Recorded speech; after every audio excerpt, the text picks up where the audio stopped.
एकंदर करोनाच्या परिस्थितीच्या बाबतीतली कशी काय व्यवस्था आहे आणि काय काय तरतुदी झालेल्या आहेत, काय करणं आवश्यक आहे ह्याचा सगळा आढावा घेतला आणि त्याच्यामध्ये स्वतः आरोग्यमंत्र्यांनी तपशीलवार माहिती घेऊन काही सूचनाही दिलेल्या आहेत की ज्याच्यामध्ये प्रमुख जी सूचना आहे की कोणत्याही परिस्थितीमध्ये जो मृत्यूदर आहे हा कमीच होत गेला पाहिजे आणि त्यासाठी काय काय करावं ह्याच्या त्यांनी सूचना दिलेल्या आहेत. साधारणपणे आयसोलेशन आहे, त्याचबरोबरीनं आमच्याकडे जे काही इन्स्टिट्यूशनल क्वारंटाईन करण्याची जे व्यवस्था केलेली आहे त्याचा जास्तीत जास्त वापर करून लवकरात लवकर जर हे रुग्ण आपल्याला आढळले तर त्यांची लक्षणं सौम्य असतानाच त्यांच्यावर उपचार सुरू होऊ शकतात. त्याच्यातून रुग्ण बरे होण्याचा दर हा चांगला वाढू शकतो. याबद्दलच्या स्पष्ट सूचना मी तसंच माननीय आरोग्यमंत्र्यांनी सर्व संबंधितांना दिलेले आहेत आणि त्याचबरोबरीनं महानगरपालिकेतर्फे शहरामध्ये आणि इतर प्रशासनातर्फे ग्रामीण भागामध्ये ज्याप्रमाणे लवकरात लवकर हे रुग्ण आढळावेत आणि कोणीही उपचाराविना राहू नये, जास्त काळ त्याच्यात काढू नये. कारण जर त्याच्या काळाचं जर व्यत्यय त्याच्यामध्ये काही जर हे झालं, वेळ वाया गेला तर त्याची प्रकृती व्यक्तीची बिघडण्यामध्ये जास्त शक्यता असते आणि म्हणून ह्याचे स्क्रीनिंग करणं, त्याच्याबद्दल जास्तीत जास्त तपासणी करणं या गोष्टी वाढवण्याच्या सुद्धा सूचना दिलेल्या आहेत. कोणतीही यंत्रणा कमी पडू नये ह्याची पूर्णपणे खबरदारी राज्य शासनाने घेतलेली आहे.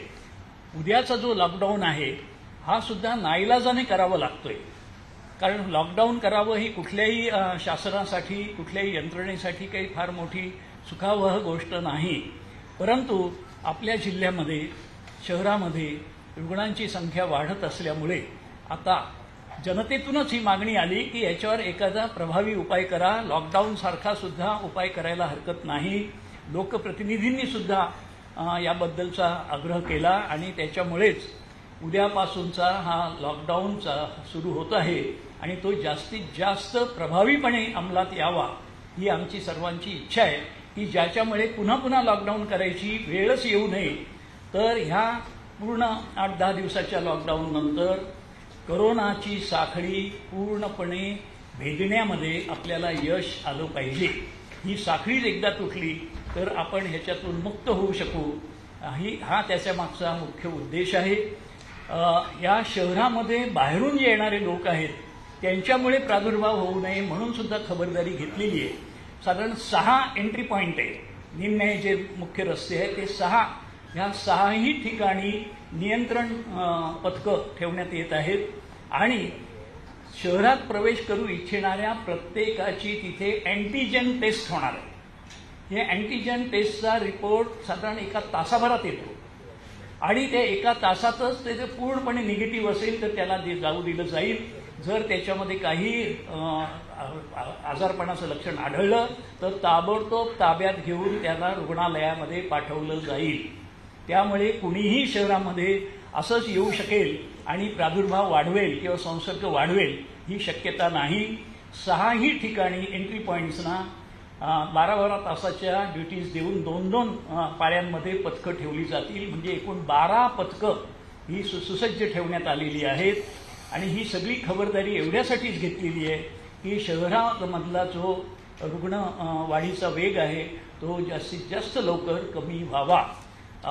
आरोग्यमंत्र्यांनी रुग्णालयांमध्ये जी व्यवस्था आहे तिचा पूर्ण तपशिलाने आढावा घेतला. औषधांचा पुरवठा व्यवस्थित आहे याची त्यांनी खबरदारी घेतली आहे. इतरही काही ज्या सूचना होत्या त्या त्यांनी दिलेल्या आहेत ते त्यांच्या स्वतःच्या निवेदनामध्ये करतील. माझी जनतेला कळकळीची विनंती आहे की आपण 1, 2, 3, 4 लॉकडाऊनमध्ये गेल्यानंतर अतिशय कडक असा एक लॉकडाऊन 10 दिवसाचा आता घेतो आहोत आणि हा उपाय एक असा उपाय आपण करतोय की जो खरं तर करायची वेळ येता कामा नाही होती पण आली. तर हा उपाय आता पूर्णपणे यशस्वी झाला पाहिजे. यासाठी तो यशस्वी करण्यामध्ये जनतेचा सहभाग त्याच्यात असणं हे महत्त्वाचं आहे.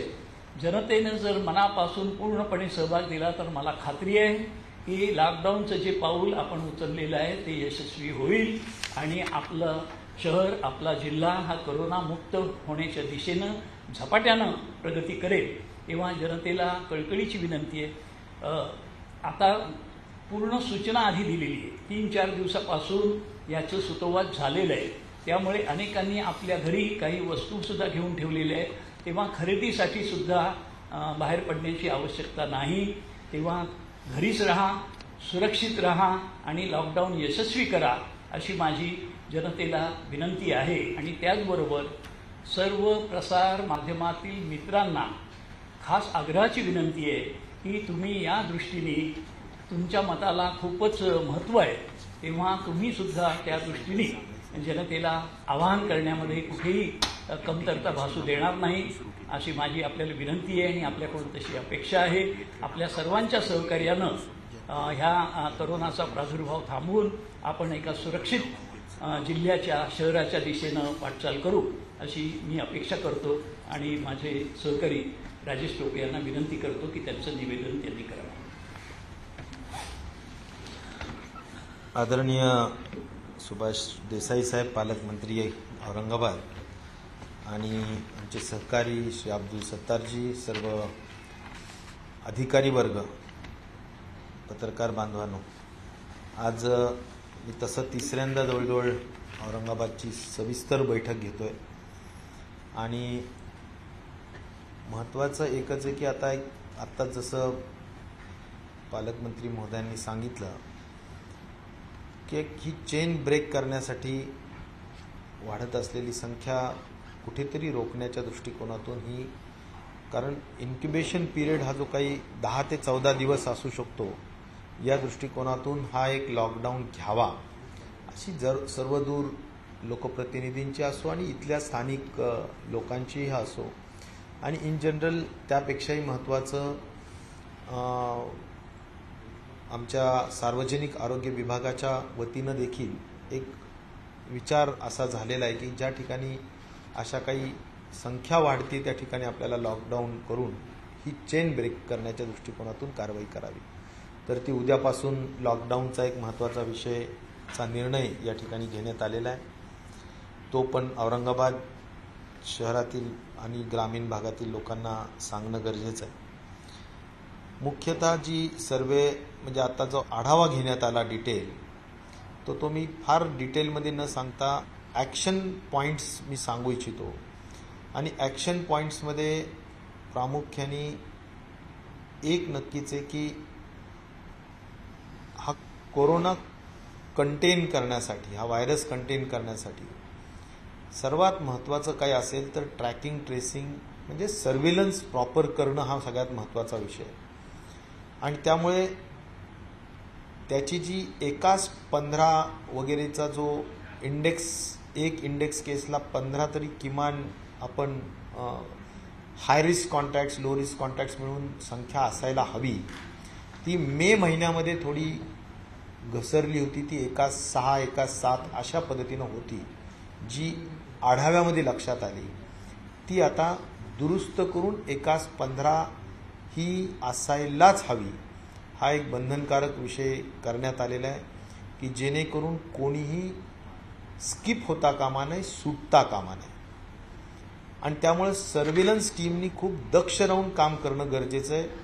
हा सगळ्यात पहिला महत्त्वाचा मुद्दा आम्ही ज्यावर भर दिलेला आहे. आता जे लोक हाय रिस्क कॉन्टॅक्ट्स आहेत त्या लोकांना, जो शक्यतो स्लम एरियामध्ये असतील किंवा ज्यांना छोटी घरं आहेत की ज्यांना स्वतःला आयसोलेट करता येत नाही, जे एक व्यक्ती जर घरातला पॉझिटिव्ह झाला आणि त्याच्या घरातले जर बाकीचे लोक असतील तर ते पॉझिटिव्ह होण्याच्या अगोदर त्यांना इन्स्टिट्यूशनल क्वारंटीन करणं, खऱ्या अर्थाने ते होऊ नये या दृष्टिकोनातून करणं गरजेचं आहे. आणि म्हणून संस्थात्मक अलगीकरण करणं यावर अधिक भर द्यावा. दुसरा अत्यंत महत्त्वाचा मुद्दा जो सांगण्यात आलेला आहे, कारण इथे 554 इन्स्टिट्यूशनल क्वारंटीन आढळले. आज जवळजवळ 2500च्या दरम्यान ॲक्टिव्ह केसेस आहेत आणि 2500च्या ॲक्टिव्ह केसेसमध्ये 554 किंवा 600पर्यंत इन्स्टिट्यूशनल क्वारंटीन असणं किंवा संस्थात्मक अलगीकरण असणं हा प्रमाण खूप कमी आहे, खूप छोटं आहे. आणि त्यामुळे सुद्धा संसर्ग होण्याची भीती खूप असते किंवा चान्सेस खूप असतात आणि म्हणून त्याचा जो एक स्टँडर्ड फॉर्म्युला आहे की बाबा एकाच 5 असावा, एकाच 3 असावा, काहीतरी, पण हा प्रमाण खूप कमी आहे. तर त्या दृष्टिकोनातून एक भर देण्यात आलेला आहे आणि जे प्रशासनाने मान्य केले की आमचं इन्स्टिट्यूशनल क्वारंटीन कमी आहे, आम्ही जरा अधिक वाढवण्याची गरज आहे. त्यामुळे आज 500 किमान 2000 2500 इन्स्टिट्यूशनल क्वारंटीनची. आणि इन्स्टिट्यूशनल क्वारंटीन म्हणजे शेवटी काय, आपण हॉस्टेल्स बुक केलेले आहेत, अनेक हॉल्स बुक केलेले आहेत. त्यामध्ये आपल्याजवळ इन्स्टिट्यूशनल क्वारंटीनमध्ये सुद्धा अतिशय मोठ्या पद्धतीनं आज उपलब्धता आहे. साधारणपणे 2200 इन्स्टिट्यूशनल क्वारंटीनमध्ये आपल्याजवळ कॅपॅसिटी आहे. त्यापैकी फक्त 688 कॅपॅसिटी ही वापरण्यात आलेली आहे इन्स्टिट्यूशनल क्वारंटीनमध्ये. त्यामुळं कॅपॅसिटी एवढी मोठी असताना आपण प्रमाण का कमी करतोय, हा महत्त्वाचा मुद्दा आहे. आणि त्या दृष्टिकोनातून कलेक्टर्स, कमिशनर्सला त्या सगळ्या सूचना देण्यात आलेल्या आहेत आणि मला विश्वास आहे की त्या दृष्टिकोनातून ही संख्या, जेवढी आपली कॅपॅसिटी आहे त्या दृष्टिकोनातून आज करण्याची आवश्यकता, नाहीतर पुन्हा संसर्ग त्यामुळे होऊ शकतो, हेही या निमित्ताने सांगितलं आहे. आता हा झाला महत्त्वाचा सर्व्हिलन्सचा आणि इन्स्टिट्यूशनल क्वारंटीनपर्यंतचा पार्ट. मग त्यानंतरचा महत्त्वाचा पार्ट येतो तो टेस्टिंगचा पार्ट. आणि त्यामुळे टेस्टिंगमध्ये आज एक सुदैवानी एवढी मोठ्या पद्धतीनं लॅबची आपण कॅपॅसिटी वाढवलेली आहे की आपल्याला 24 तासात टेस्ट रिपोर्ट येतो. ही फार सुदैवाची बाब आहे औरंगाबादच्या दृष्टिकोनातून. परंतु यापेक्षा सुद्धा अधिक चांगल्या पद्धतीच्या ज्या म्हणजे लवकर निदान व्हावं असं डायग्नॉस्टिक टेस्ट ज्या आल्या आहेत ती अँटीजन टेस्ट आहे. त्याचाही वापर करून आपण लवकर म्हणजे अनेकांच्या टेस्टिंग्स करून आपल्याला या सगळ्या दृष्टिकोनातून लवकर आपल्याला अर्ली डिटेक्शन करण्याच्या दृष्टिकोनातून आपल्याला उपयोग होऊ शकणार आहे. त्यामुळे अँटीजन टेस्टिंगची 10,000 किट्स डेप्युटी डायरेक्टर सार्वजनिक आरोग्य विभागाजवळ दिले, त्यातले 5,000 औरंगाबाद कलेक्टरांजवळ दिलेत. मला वाटतं त्याचा अधिकाधिक वापर व्हायला हवा, हा त्यामागचा आज महत्त्वाचा उद्देश आम्ही त्या ठिकाणी सांगितला. आपले जेवढे काही हेल्थ वर्कर्स आहेत, पोलीस कर्मी आहेत, फ्रंटलाइनर्स, जेवढे काही जाऊन सर्वे करणारे जे लोक आहेत, हे सगळ्या लोकांचे मी तर म्हणेन अँटीबॉडीज टेस्टिंग करण्याची आवश्यकता आहे. त्यामुळं सार्वजनिक आरोग्य विभागाने त्याचा GR काढलेला आहे. त्याचाही अधिकाधिक वापर आपण करून घ्यावा, कारण त्या दृष्टिकोनातून सुद्धा आम्ही रेट फिक्स केलेले आहेत. जसे आता हे 450 रुपयाला अँटीजन टेस्टचे किट्स मिळतात, तशी ह्याची सुद्धा एक रेट फिक्सेशन करून त्या दृष्टिकोनातून अँटीबॉडीज टेस्टिंग सुद्धा आपल्या सगळ्या हेल्थ वर्कर्सशी करून घ्याव्यात, अशाही सूचना त्या ठिकाणी दिलेल्या आहेत. यापेक्षा पुढे जाऊन एक्सरे टेस्टिंगवर सुद्धा भर दिला पाहिजे. पोर्टेबल एक्सरे टेस्टिंग असेल किंवा आर्टिफिशियल इंटेलिजन्सचा वापर करून आपण खऱ्या अर्थाने जर न्यूमोनिया असेल तर तो लवकर निदान करण्याच्या दृष्टिकोनातून हे एक्सरे टेस्टिंग, पोर्टेबल एक्सरे टेस्टिंगचा उपयोग होऊ शकतो, जो आपण मोठ्या पद्धतीनं धारावीत केला, जो आपण मोठ्या पद्धतीनं मालेगावमध्ये केला आणि आज लवकर निदान होऊन त्या ठिकाणी बऱ्यापैकी डिक्लाइन आपल्याला नंबर्समध्ये पाहायला मिळतात. काल धारावीमध्ये फक्त एक सिंगल केस आली होती. मालेगावमध्ये सुद्धा हार्डली काही केसेस त्या ठिकाणी येत आहेत. आणि त्यामुळे मला असं वाटतं की या सगळ्या नवीन नवीन तंत्रज्ञानाचा उपयोग करून आपण त्याचा व्यवस्थित उपयोग करून घेण्याची आवश्यकता आहे. महत्त्वाचा पार्ट येतो तो ट्रीटमेंटचा, कारण आज शहरामध्ये 5.7 डेथ रेट आहे आणि ओव्हरऑल जिल्ह्याचा डेथ रेट 4.58 आहे. हा डेथ रेट 1% आणि त्याच्याही खाली यावा ही खऱ्या अर्थाने टार्गेट आम्ही राज्यासाठीच दिलेलं आहे आणि तो औरंगाबादच्या दृष्टिकोनातून सुद्धा आवश्यक व्हावे. आणि त्यामुळे शेवटी डेथ रेट कंट्रोल करण्यासाठी अर्ली डिटेक्शन महत्त्वाचं आहे. आम्ही आताच डीन मॅडम होत्या तिथे, हेड ऑफ द डिपार्टमेंट जे काही आमच्या मेडिकल सायन्सेसच्या आहेत त्या होत्या. सगळ्यांनी जे सांगितलं की शेवटच्या क्षणामध्ये लोक येण्याची संख्या पूर्वी खूप असायची, आता कमी झाली, कारण आता सर्व्हिलन्स वाढवलंय त्यामुळे कमी झालेली आहे, हे नक्कीच योग्य आहे. परंतु या सगळ्या गोष्टी ज्या काही आहेत या अनुषंगाने प्रॉपर ट्रीटमेंट व्हावं या दृष्टिकोनातून लागणाऱ्या सगळ्या उपलब्धता, प्रामुख्याने जर आपण म्हणाल तर मला असं म्हणायचं की आयसीयूची केअर ही सगळ्यात महत्त्वाची आहे. त्यामुळे त्याचं मॉनिटरिंग प्रॉपर झालं पाहिजे. आता आयसीयू आतमध्ये जे काही गव्हर्नमेंटच्या घाटीमध्ये असेल किंवा प्रायव्हेटमध्ये असेल, आम्ही सर्वदूर नोटिफिकेशन काढले की आता आयसीयूमध्ये सिनियर प्रोफेसर्सनी जायला पाहिजे. कुणी असं नाही म्हणून चालणार नाही किंवा रेसिडेन्शियल्सच्या भरोशावर आयसीयू सोडून चालणार नाही. त्यामुळं तिथे असोसिएट प्रोफेसर, सिनियर जे काही आपले प्रोफेसर्स असतील आणि असिस्टंट प्रोफेसर असतील, त्यांनी सगळ्यांनीच त्यामध्ये लक्ष दिलं पाहिजे आणि अगदी आवरली मॉनिटरिंग करून प्रॉपर आयसीयू केअर घेण्याची आवश्यकता आहे. तशा एक महत्त्वाच्या सूचना दिल्यात. सीसीटीव्ही कॅमेरेज बसवलेच पाहिजेत आणि सीसीटीव्ही कॅमेरेजच्या माध्यमातून सुद्धा सगळे लोक जात आहेत का नाही त्याच्यावर नियंत्रण सुपरवायझरी कॅडर जे असेल, मग डीन आणि त्यांची जी वरिष्ठ मंडळी त्यांनी त्याच्यावर लक्ष दिलं पाहिजे. हा झाला गव्हर्नमेंटच्या दृष्टिकोनातूनचा विषय. परंतु प्रायव्हेटमध्ये जे काही कोविड हॉस्पिटल्स आहेत त्या ठिकाणी सुद्धा तिथले जे प्रश्न ऐकू येत आहेत ते म्हणजे अधिक जास्तीचे बिलं आकारण्याचा. आज कमिशनर आणि कलेक्टरांनी प्रत्येक प्रायव्हेट हॉस्पिटल, कोविड हॉस्पिटलला एक एक डेझिग्नेटेड ऑफिसर दिला आहे. पण तो फक्त आपल्याला 80% बेड्स मिळालेत का नाही हे बघण्याच्या दृष्टिकोनातून असेल. पण त्यांना बिल सुद्धा ज्या ठरवून दिलेल्या गोष्टी आहेत त्याच्यापेक्षा अधिक नाही घेता कामा. आणि त्यामुळं जे काही आमचा जिप्सा आणि टीपीए यांच्या माध्यमातून आम्ही एक फिक्स्ड रेट्स केलेले आहेत ज्याच्यामध्ये सगळ्या गोष्टी इन्क्लुडेड आहेत.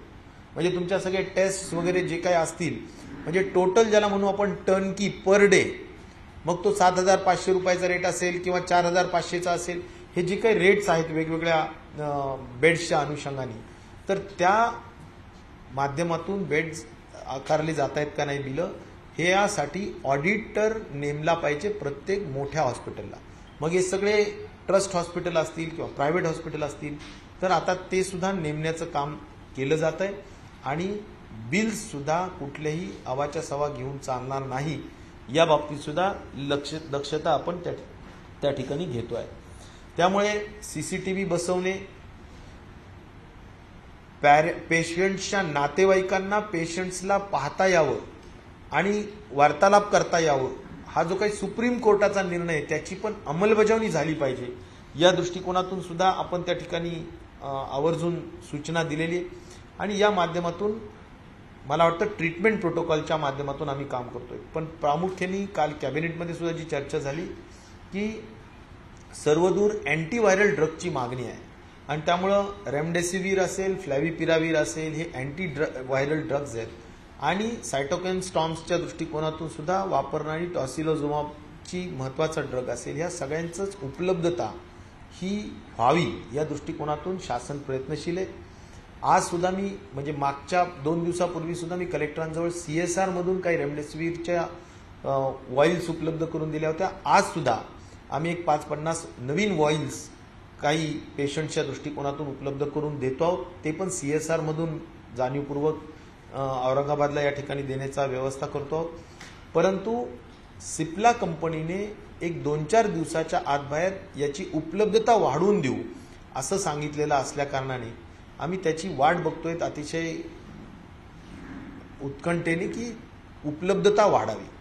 शासन पैसे देऊन खर्च करायला तयार आहे, परंतु त्याची उपलब्धता नाही हा मुख्य विषय आहे आणि ती 2-3 दिवसात होईल, जेणेकरून महाराष्ट्राच्या प्रत्येक जिल्ह्यामध्ये अँटीव्हायरल ड्रग्ज उपलब्ध होतील. तो दिवस आम्ही वाट बघतोय आणि लवकरात लवकर त्याचे रेट सुद्धा आज मला वाटतं काल मुंबईचं जे टेंडर झालं होतं त्याच्यातून आणि ठाण्याच्या याच्यातून जे काही रेट फिक्स होईल त्या फिक्सेशनच्या अनुषंगाने कलेक्टर आणि कमिशनर्सला हे खरेदी करण्याचा अधिकार आम्ही सर्वदूर देतो आहोत आणि त्या माध्यमातून सगळीकडे ही उपलब्धता व्हावी अशी अपेक्षा आहे.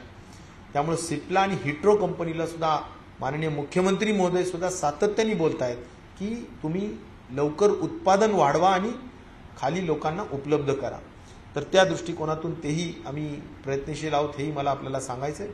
तर अशा काही महत्त्वाच्या बाबी होत्या की ज्याच्यात आपण लक्ष देतो आहोत. आम्ही आता मेल्ट्रॉन जिथे CCC कॅटेगरीची हॉस्पिटल आहे त्या ठिकाणी सुद्धा आम्ही जातो आहोत. मला वाटतं की माननीय देसाई साहेबांनी या ठिकाणी वाटेल तेवढी इन्फ्रास्ट्रक्चर उपलब्ध करून देण्याचा प्रयत्न केलेला आहे. जशा टेस्टिंग फॅसिलिटीज असेल, इथं मेट्रोपोलिसच्या माध्यमातून 10,000 जवळजवळ फ्री टेस्टिंगच्या मला वाटतं टेस्ट करण्याच्या दृष्टिकोनातून मोफत खाजगी लोकांना सुद्धा सुविधा असेल, अशा अनेक गोष्टी त्यांच्या सामर्थ्यातून किंवा त्यांच्या शक्तीतून त्यांनी पालकमंत्री या नात्याने उपलब्ध करून दिलेल्या आहेत. त्याचाही निश्चित प्रकारचा उपयोग औरंगाबाद शहरातील आणि जिल्ह्यातील लोकांना या ठिकाणी होतोय आणि मोठ्या पद्धतीनं लोकांनी म्हणजे आज मी एक सांगेल की बेड्सची उपलब्धता सुद्धा या ठिकाणी आहे. आयसीयू बेड्स असतील किंवा सीसीसीचे बेड्स असतील आणि ऑक्सिजनचे बेड्स असतील, ते सुद्धा आज अशी परिस्थिती नाहीये की आपण संपलेत बेड्स आणि आता लोकांना अडचण आहे, अशातली परिस्थिती नाही. आज साधारण घाटी हॉस्पिटलमध्ये 1,200च्या वर बेड्स उपलब्ध आहेत, प्रायव्हेटमध्ये उपलब्ध आहेत आणि सीसीसी कॅटेगरीमध्ये जिथे फक्त एसिम्प्टोमॅटिक पेशंट्स ठेवू शकतो तिथे सुद्धा मोठ्या संख्येने, म्हणजे माझ्याजवळ आकडा आहे की साधारणपणे शहरामध्ये 1100 पैकी 800 ऑक्युपाईड आहेत आणि तिथेही 300-400 उपलब्ध आहेत. अशी सगळीकडे उपलब्धता आहे. परंतु आपल्याला मुख्यतः ह्या 10 दिवसाच्या मोठ्या पद्धतीनं अत्यंत कडक आपण लॉकडाऊन पाळूया आणि मी औरंगाबाद शहरातील ग्रामीण भागातील सुद्धा सगळ्या औरंगाबाद वासियांना अतिशय नम्रतेची आव्हान आणि विनंती करेल की आपण आपल्या स्वतःच्या आरोग्यासाठी, आपल्या स्वतःच्या जीवनाच्या अधिक सुरक्षिततेसाठी, समाजाच्या सुरक्षिततेसाठी आपण शासनाच्या या आव्हानाला आणि प्रशासनाला चांगल्या पद्धतीनं प्रतिसाद देऊन आपण या सगळ्या लॉकडाऊनला यशस्वी करून हा कोरोनाचा जो चेन ब्रेक करण्याच्या दृष्टिकोनातून, साखळी तोडण्याच्या दृष्टिकोनातून मुलाचं सहकार्य करावं असं आव्हान आणि विनंती मी या निमित्ताने करेल आणि अपेक्षा करेल की निश्चित प्रकारे आज औरंगाबादमध्ये स्लम्समध्ये संख्या येत नाहीये. आता मोठ्या म्हणजे आपण मध्यमवर्गीय आणि उच्च मध्यमवर्गीयांमध्ये आपल्याला प्रत्येक कॉलनीमध्ये कुठे 1, 2, 4, 2, 3 अशी सगळी संख्या सापडते. त्यामुळे स्लम्समध्ये आपण बऱ्यापैकी मोठ्या पद्धतीनं सर्व्हिलन्स आणि कंटेन करण्याच्या दृष्टिकोनातून यशस्वी झालेलो. परंतु आता जर मध्यमवर्गीय, उच्च मध्यमवर्गीय मंडळींनी सुद्धा ज्या काही आपला जो काय म्हणायचं खूप बाहेर कुठल्याच कारणाने जाऊन संसर्ग होऊ नये या दृष्टिकोनातूनची काळजी घ्यावी अशी आव्हान आणि विनंती या निमित्ताने करतो. धन्यवाद. आशिष महाराष्ट्र टाइम्स, माझा प्रश्न असा आहे की हे पुन्हा लॉकडाऊन करताय तुम्ही. आज तुमची बैठक सुरू असताना शहरातली आकडेवारी आहे 300च्या पार आज पुन्हा आणि 5 जणांचा मृत्यू झाला. तर या लॉकडाऊनमुळे ही साखळी तुटेल का? हा राज्य सरकारला विश्वास आहे का? आणि ही जबाबदारी कुणाची आहे? काय होत आहे? रुग्णसंख्या वाढते, 7,500च्या जवळपास गेली. मग या सगळ्या प्रकरणाला जबाबदार कोण आहे? शासन, प्रशासन की जनता?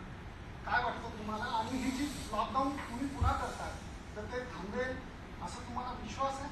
सर याला जोडून विचारतोय की रुग्णसंख्या झपाट्याने वाढत चाललेली आहे. आपलं कुठं काही चुकलं, म्हणजे प्रशासनाचं, सरकारचं कुठं काही चुकलं किंवा ही वाढ तुम्हाला अपेक्षित होती, नक्की झालंय काय? मला असं म्हणायचं की एक सुरुवातीपासून आपल्याला माहिती असेल की कोरोना हा अत्यंत संसर्गजन्य कॉन्टॅजियस डिसीज आहे. तो झपाट्याने पसरतो.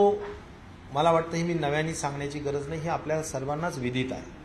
आणि त्यामुळं एक नक्कीच आहे की बरं होण्याची संख्या सुद्धा आज 60% हा आपण जमेची बाजू ही पण लक्षात घेतली पाहिजे की एकीकडे आपण आकडा सांगतायत 5,000 तर तिथे जवळजवळ 3,000च्या वर रुग्ण बरे होऊन गेलेले. हा जमेची बाजू आपण या ठिकाणी लक्षात घेतली पाहिजे आणि त्यातून क्रिटिकल पेशंट सुद्धा बरे होऊन गेलेले.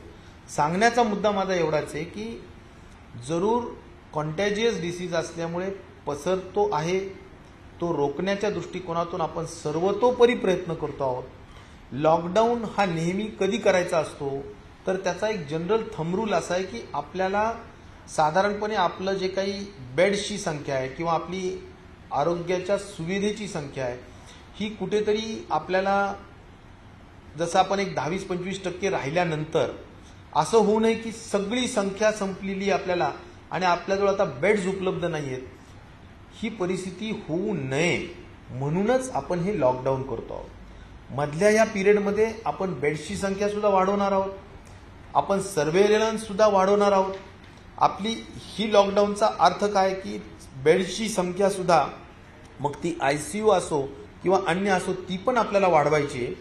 आणि त्याचबरोबर सर्व्हिलन्स वाढवून आपली जे काही कोमॉर्बिड लोक आहेत किंवा सारीचे पेशंट असतील, ILIचे पेशंट्स असतील, जे काही मोठा सर्वे आज महानगरपालिकेच्या वतीने आणि जिल्हा अधिकाऱ्यांच्या वतीनं करण्यात आलेला आहे, त्यामधले जे लोक आहेत ते कसे बाजूला काढता येतील आणि त्यांची कशी प्रॉपर केअर घेता येईल हे जर आपण करू शकलो ह्या लॉकडाऊन पिरियडमध्ये माहिती घेऊन, तर मला वाटतं की त्याच्यामुळे आपल्याला अर्ली डिटेक्शन करता येऊ शकतं. अर्ली डिटेक्शनमुळे खऱ्या अर्थाने आपल्याला डेथ रेट कमी करता येऊ शकते. मी पुन्हा एकदा एवढंच सांगेल की संख्या वाढती याची चिंता जरूर आहे, पण खरी चिंता मला याची आहे. आणि आज केंद्र शासन ICMR एवढंच गोष्ट सांगतायत की किती वाढतायत, किती आपली टेस्टिंग कॅपॅसिटी वाढतीये किंवा आपला सर्वे वाढतोय, आपण आता अँटीजन टेस्ट वाढवतोय, यामुळे संख्या वाढू शकेल. परंतु मुख्य काळजीचा विषय की फॅटल्टी रेट वाढू नये. आज फॅटल्टी रेट औरंगाबादचा जो काही आहे तो कसा कमी व्हावा यावर खरा आमचा भर आहे आणि त्या दृष्टिकोनातून आम्ही प्रयत्नशील आहोत. मला वाटतं संख्या वाढली आणि ते 10 दिवसात बरे होऊन जर घरी गेले तर त्याची काळजी करण्याचा अधिक जास्तीचा विषय नाही. चिंता जरूर असते, कारण शेवटी यामुळे लोकांनाही खर्च होऊ शकतो किंवा सगळ्या प्रशासनावर सगळ्यांवरच ताण पडतो, या सगळ्याच गोष्टी आहेत.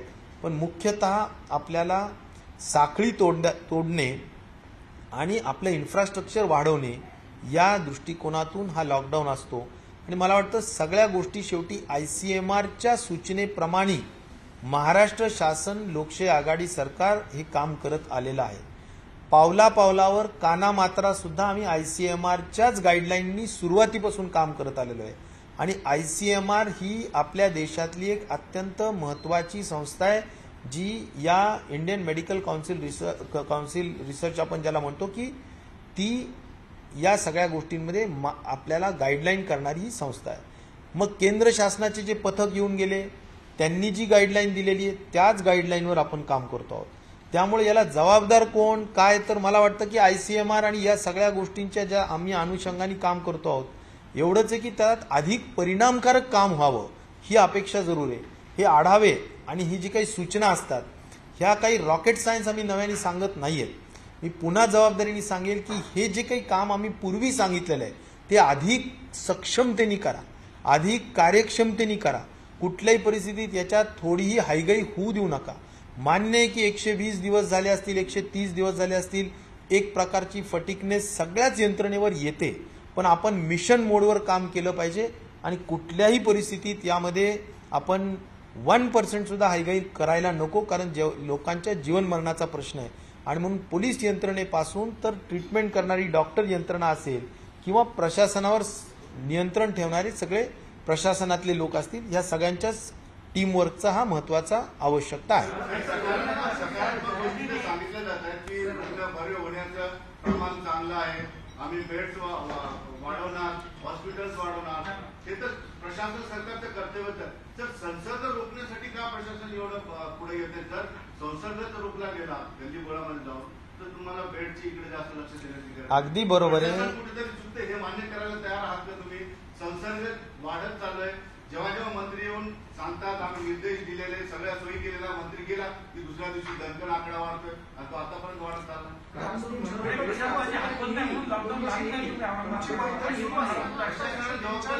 संसर्ग रोखण्यात अपयश आलेलं आहे.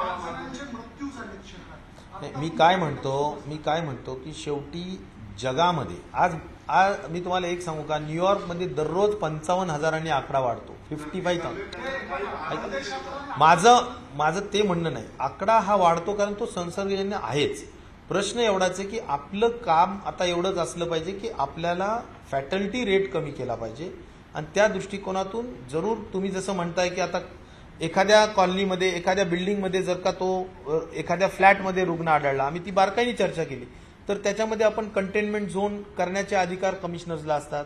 मग त्यांना आम्ही तेच विचारलं की बाबा किती कंटेनमेंट करताय तुम्ही, किती फ्लॅट्सला एरियाला कंटेन करताय. ते त्यांनी सांगितलं. मग तो जो पॅरिमीटर कंट्रोल असतो, बाउंड्रीज असतात, एखादा एरिया, एखादी बिल्डिंग आहे, एखादी झोपडपट्टी आहे, तो एरिया कंट्रोल करणं, स्ट्रिक्ट कंटेनमेंट करणं, नो इन नो आउट हा जो काही पॅरिमीटर कंट्रोल म्हणतो तो मेंटेन करणं, जो कंटेनमेंट झोन आहे त्याच्यामध्ये सुद्धा अगदी कुठेही कसंही फिरतायत असं न होऊ देणं, ह्या सगळ्या गोष्टी मला वाटतं पोलीस विभागाच्या सुद्धा आहेत. तर हे सगळ्या गोष्टींच्या सूचना वारंवार आपण देतोय. मी पुन्हा पुन्हा काय म्हणतो की आढावा, मी शेवटी तिसऱ्यांदा बैठक घेतोय. उद्दिष्ट काय आपला की हे अधिक कार्यक्षमतेने व्हावं, हे अधिक परिणामकारक व्हावं, या दृष्टिकोनातून आपण कुठेतरी मोटिवेट करतो आणि सांगत राहतो. ते आपल्याला होत राहावं अशी अपेक्षा आहे. शेवटी जर कुणी चांगलं काम त्याच्यात जर कुचराई केली तर निश्चित प्रकारे अशा काही गोष्टींच्या बाबतीतली गंभीर दखल घ्यावी लागेल.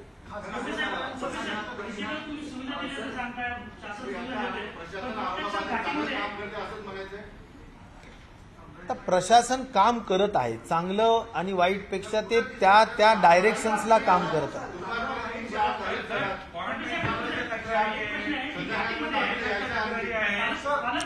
आपण एकीकडे घाटीमध्ये नॉन कोविड रुग्णांना पीपी किट बाहेर विकत घरी आणावं लागतात.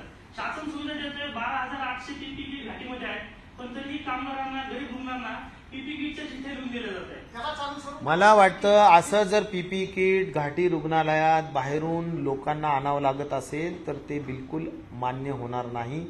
तशा पद्धतीचा आता येळीकर मॅडम गेलेल्या आहेत म्हणजे तिकडे त्यांच्या घाटी हॉस्पिटलला. पण आम्ही या बाबतीतली नक्कीच चौकशी करू की कुठल्याही परिस्थितीत घाटीसारख्या हॉस्पिटलमध्ये पीपी किट बाहेरून किंवा स्वतः आणण्याची गरजच पडणार नाही. तशा सूचना दिल्याच जातील आणि कुठल्याही गव्हर्नमेंट हॉस्पिटलमध्ये अशा गोष्टी घडता कामा नये. त्याच्यात काही वादच बिलकुल होईल. जर असं जर झालं असेल तर बिलकुल होईल.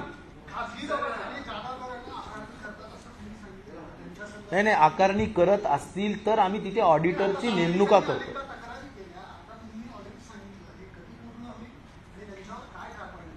दुसरा माझा असा प्रश्न आहे की शहराचं ठीक आहे, आता संख्या ग्रामीण भागात सुद्धा वाढते आणि तुमची संख्या शहरातच पुरू शकत नाही तर तुम्ही ग्रामीण भागापर्यंत सोयीसुविधा केव्हा पुरवणार हाही प्रश्न आहे. त्या अनुषंगानं राज्य सरकार काही वेगळा विचार करताय का ग्रामीण भागासाठी, स्पेशली जे ग्रामीण भागातले शेतकरी आहेत किंवा इतर सगळे व्यवस्थित हे आहेत, तर काय सरकार करताय आणि खाजगीसाठी आपण नेमकं काय करतो कारवाईच्या संदर्भात? नाही, खाजगी रुग्णालयामध्ये कुठल्याही परिस्थितीत हे बघा, मी एक सांगू इच्छितो की शेवटी हा आजार अत्यंत नवीन आहे. जशा काही गोष्टी होत गेल्या तशा आपण त्याच्यावरचे उपाययोजना शोधत गेलो. मी पुन्हा एवढंच जबाबदारीने सांगेल की आम्ही अत्यंत संवेदनशीलतेने ज्यावेळी आमच्या लक्षात आलं की काही हॉस्पिटल्स लाखो रुपये बिल उकळत आहेत, लगेच आम्ही त्याच्यावर निर्बंध घालण्यासाठी त्यांच्यावर कॅपिंग केली. प्रायव्हेट हॉस्पिटल्सची आम्हाला आवश्यकता आहे, आम्ही 80% बेड्स हक्कानी त्यांच्याकडून घेण्याच्या दृष्टिकोनातूनची कारवाई केली. जसे टेस्टिंगच्या बाबतीत चार्जेस 4,500 रुपये केंद्र सरकारने ठरवले होते. आपलं राज्य आहे की 2,200 रुपयावर आपण टेस्टिंग आणली. त्याच्यानंतर 2,500, 2,800वरून पुन्हा 2,500वर मी नवीन एक स्लॅब केला आणि कालच्या परवाच्या दिवसात आम्ही ते पण आणलं. ॲम्ब्युलन्सेस, प्रायव्हेट ॲम्ब्युलन्सेस काही पण आकार करत होत्या.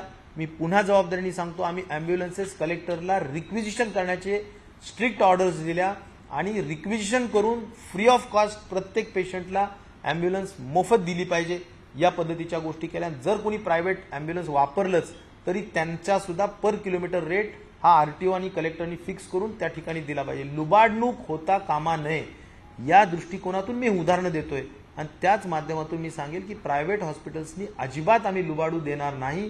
ऑडिटर्स, गव्हर्नमेंटचे ऑडिटर्स ज्यांना अत्यंत बारकाईने नजर असते, आपण जर ट्रेन करून दिलं की बरोबर ते प्रत्येक बिलवर, म्हणजे मी तर आज अशी सूचना दिली कलेक्टरांना की प्रत्येक बिलवर पेमेंट केल्यानंतर ऑडिटरची सुद्धा गव्हर्नमेंटच्या सही करा, जेणेकरून त्या ऑडिटर जबाबदार राहील जर जास्त पेमेंट गेलेलं असेल तर.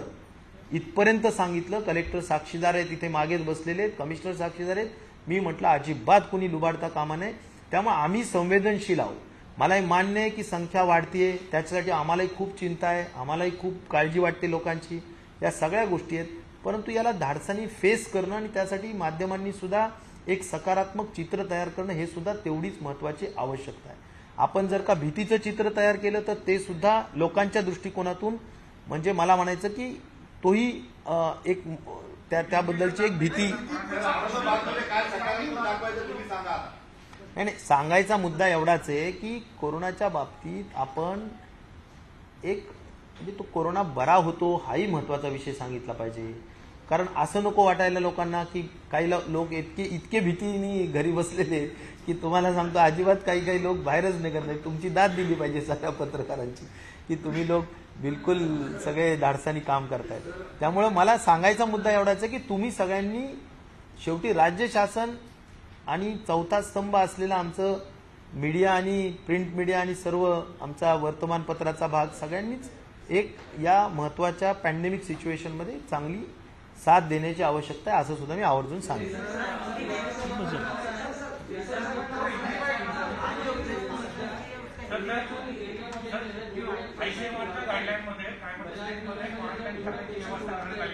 एक महत्वाचं मी एवढं सांगेल की आज खूप प्रदीर्घ चर्चा झाली एका गोष्टीवर आणि ती म्हणजे या औरंगाबाद शहरामध्ये घाटीमध्ये आपण कुठल्याही परिस्थितीत प्लाझ्मा थेरपी सुरू करणार आहोत. तर प्लाझ्मा थेरपीच्या बाबतीत आपण त्यांना जे साधारणपणे त्याला आपण अँटीबॉडी टायटर म्हणतो ती टायटर करण्यासाठी आज आपल्याला NIVला पाठवावं लागतं आणि तिथून मग ते म्हणजे IgG, IgM आणि न्यूट्रलायझिंग अँटीबॉडी ह्या ज्या काही वेगवेगळ्या त्याचे टायटर्स करण्याचा विषय असतो तर तो आपण इथे करायचा आहे. तर त्या दृष्टिकोनातून मेडिकल एज्युकेशन विभागाचे जे सचिव आहेत मुखर्जी त्यांना आम्ही सोल रिस्पॉन्सिबिलिटी देणार आहे. जितक्या लवकर करता येईल तेवढी अँटीबॉडीज आपल्या काय म्हणायचं प्लाझ्मा थेरपी आपल्याला इथे सुरू करायची. कारण ज्यांच्यामध्ये आता एवढे रुग्ण जे बरे झालेले आहेत त्यांच्यामध्ये जिथे IgGचं प्रमाण अधिक असतं त्यांचं म्हणजे आत्ता मला आपल्या डीन मॅडमने सांगितलं की आपण 5 ते 6 रुग्णांना ताबडतोबीनं प्लाझ्मा देऊ शकतो. असे 5 रुग्णांना आता सध्या त्यांच्याजवळ प्लाझ्मा उपलब्ध आहे. परंतु त्याचं टायट्रेशन टेस्ट मशीनरी टेस्ट हा जो काही प्रकार आहे मशीन पण उपलब्ध आहे फक्त टेस्ट उपलब्ध नाही आणि त्याच्या परवानग्या लागत आहेत. तर परवानगी आणि टेस्ट ह्या 2 उपलब्ध करण्यासाठी मी मुखर्जींना जबाबदारी आम्ही देतोय. ते नक्कीच त्याचा सगळा पूर्ण पाठपुरावा करून आपल्याला औरंगाबाद एक मराठवाड्याचं एक महत्वाचं केंद्र आहे त्या दृष्टिकोनातून प्लाझ्मा थेरपी एक महत्वाची सुरू करायची. कारण 10 प्लाझ्मा थेरपीचे जे काही आपण प्रयोग केलेले आहेत त्यापैकी 9 यशस्वी झाले. त्यामुळे आपल्याला याच्यावर भर द्यायचा आहे आणि त्यासाठी ह्या ज्या काही छोट्या मोठ्या परवानग्या राहिलेल्या आहेत त्या जितक्या लवकर करून घेता येतील त्यावर सुद्धा आपण भर देतोय. त्यामुळे मला सांगायचा मुद्दा एवढाच आहे की औरंगाबादच्या दृष्टिकोनातून अँटीजन पासून अँटीबॉडी टेस्टिंग पासून तर प्लाझ्मा थेरपीपर्यंत कुठलीही आपण कोणतीच गोष्ट सोडत नाहीये. रेमडेसिवीर सुद्धा मी जसं म्हणालो की कुठे असेल नसेल पण मी CSR मधून उपलब्ध करून देऊन माननीय शरद पवार साहेबांनी सिप्लाला फोन करून सुद्धा त्यांनी काही उपलब्ध करून दिल्या त्या सुद्धा मी इथे देतोय ताबडतोब आज देतोय इथे. त्यामुळे मला म्हणायचं की सर्व पद्धतीनं आम्ही प्रयत्नशील आहे एवढं मी तुम्हाला अतिशय अंतःकरणातून प्रामाणिकपणे या ठिकाणी सांगू इच्छितो.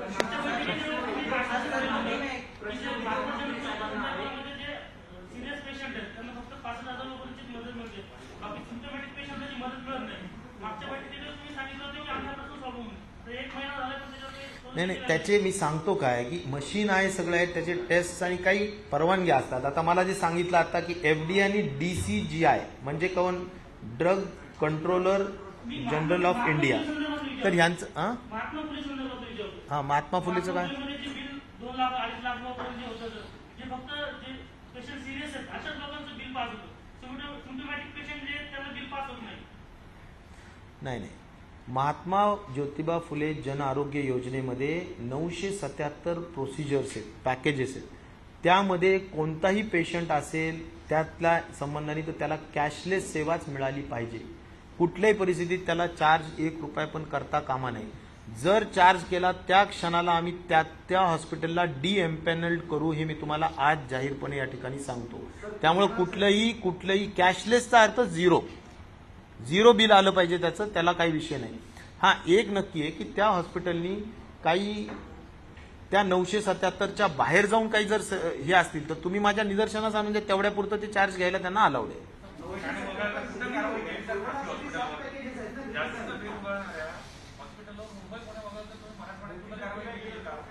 मला एवढं म्हणायचं, तक्रारी दाखवा, आम्ही त्याच्यावर वसूल करून देऊ नका. मी सांगतो काय तुम्हाला, आता ऑडिटर नेमण्याचं कारण काय, ऑडिटरनी सही करण्याचं कारण काय, त्याचा उद्देश एक लक्षात घ्या की कुठेही काही आणि मला द्या एक काम करा, मी प्रेसलाही सांगू इच्छितो की तुम्ही मला जास्तीचे बिल आम्ही दिलेल्या निकषाच्या बाहेर जाऊन, हे बघा MCG म्हणजे जो महात्मा ज्योतिबा फुले जन आरोग्य योजना आहे ना, त्यातले इथे जे हॉस्पिटल्स आहेत ते कोणते कोणते आहेत ते तुम्हाला माहिती आहे. त्याच्या बाहेर जर का जे हॉस्पिटल आहेत ते बिल आकारू शकतात, परंतु त्यांनी पण काय आकारायचं यावर सुद्धा आम्ही निर्बंध घातलेले आहेत. काही पण नाही आकारू शकत. त्यामुळे आम्ही सगळं ट्रान्सपरंट GRs काढलेले आहेत. त्याच्यामध्ये तुम्ही बघा आणि जिथे जास्तीचं बिल आकारलंय, मी तुम्हाला या क्षणाला सांगतो की तुम्ही मला दाखवायचं बिल, ते बिल मी वसूल करून दिल्याशिवाय राहणार नाही. हा माझा तुम्हाला शब्द आहे. त्याच्यामध्ये सगळ्या हॉस्पिटलची तक्रार आहे, सर. की GR मध्ये फक्त सिनियर पेशंट बसवले जातात. सगळ्या हॉस्पिटलची तक्रार आहे, त्याच्यामध्ये त्यांनी कलेक्टर कमिशनर सुद्धा मांडलेली आहे की जे फक्त सिरियस पेशंट आहेत कोरोनाचे, त्यांनाच फक्त महात्मा ज्योतिबा फुलेमध्ये पैसे मिळतात. बाकी पेशंटला मला एक कळत नाही की एसिम्टमॅटिक पेशंट असेल एखादा. एसिम्टमॅटिकला काय असतं, तो एसिम्टमॅटिक म्हणजे आपण काहीच करत नाही. 977 पैकी जर कुठलंच प्रोसिजर त्याच्यामध्ये करायचं नसेल, कुठलंच, तो येऊन जर पेशंट झोपणार असेल, CCC कॅटेगरीचं हॉस्पिटल आहे.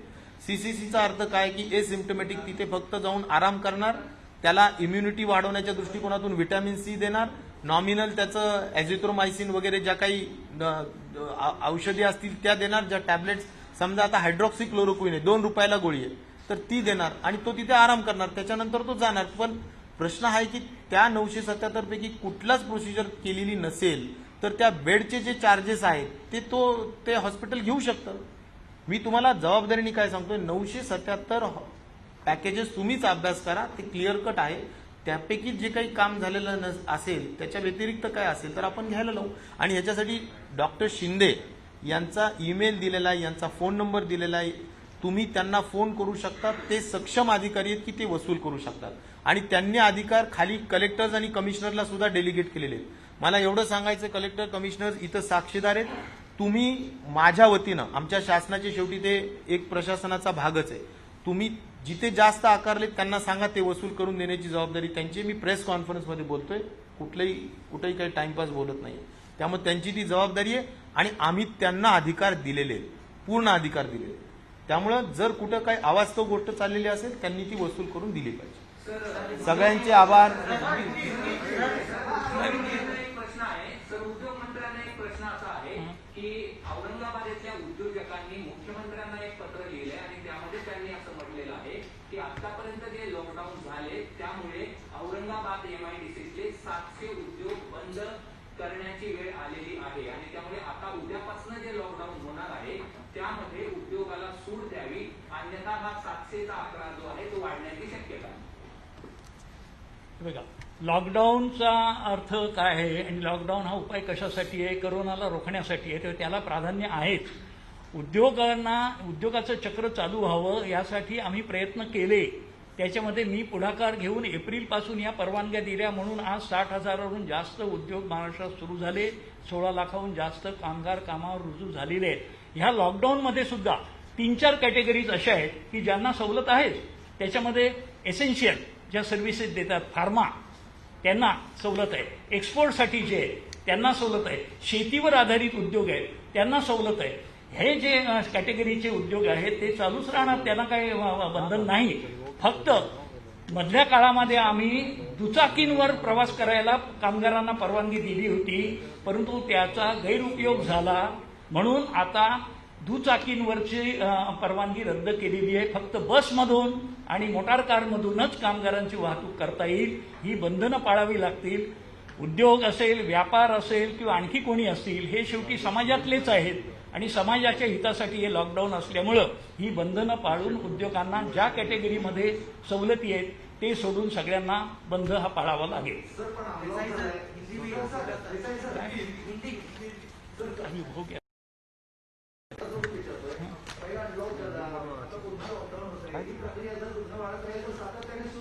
म्हणूनच आमचं आव्हान असं आहे की या लॉकडाऊन नंतर पुन्हा लॉकडाऊन करायची वेळच येऊ नये, म्हणून याला सगळ्यांनी अगदी कडेकोटपणे सांभाळलं पाहिजे आणि सहकार्य दिलं पाहिजे. मला खात्री आहे की याच्यातून आपण सुरक्षितपणे बाहेर पडू. धन्यवाद.